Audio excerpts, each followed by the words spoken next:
moso munya kura mo gijwang mo bedo lakteche achiedh nade section mar thieth kama chielo kotene kod weche gi magola mokelo midhiero ne oganda apaya ma Kimende kadhi Matathia olor mondo mi ochiw thuolo mar reso ji ma ichich ni lo manyalo bedo no mano sienyore odiochieng' manyore gwengego ne umo gi kanyo. Sienyruok mar lo manyo timore Matathia mayudore kar chung' bura mano ma Lari alwora ma Kimende e kar saa 8:30 odiochieng' ichich ni nokel kanyo kod koth mosebedo ka chwe pacho kae. Ka gichiwo ripot ewi masirano, jogweng' koni jimanyo lobno mano malachne romo eka achiel ne osienyore kuomgi kendo ne nyalo ringo.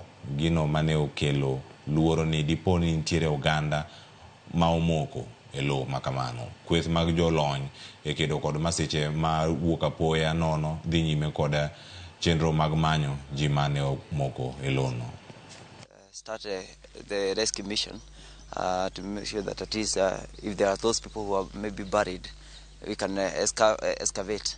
But right now, the only team that we have on the ground, we have the Red Cross, and we are also awaiting the military to join us so that they can be able to provide the expertise that is needed on the ground. From the village, there are 3 people are missing from the village, and the same people that we are suspecting maybe they could be buried, but we hope for the best. Nikasikia mtetemeko ya ardhi, nikakuja nikashughulia, nikaona sikuona mtu hata mmoja, lakini nilisikia duru. Sasa wakati niliona hakuna mtu mwingine, mimi niliteremka. Baadaye nilirudi nikakuta kuna watu wengi. Sasa watu wengi niliwauliza kama mnajua watu walisikwa na mchaga, kukasemekana wakujuekana. Ilikuwa inatolewa yani inafunguliwa na tingatinga, lakini ikafikia wakati mwingine hiyo maporomoko ikazidi tingatinga na tingatinga ikaondoka.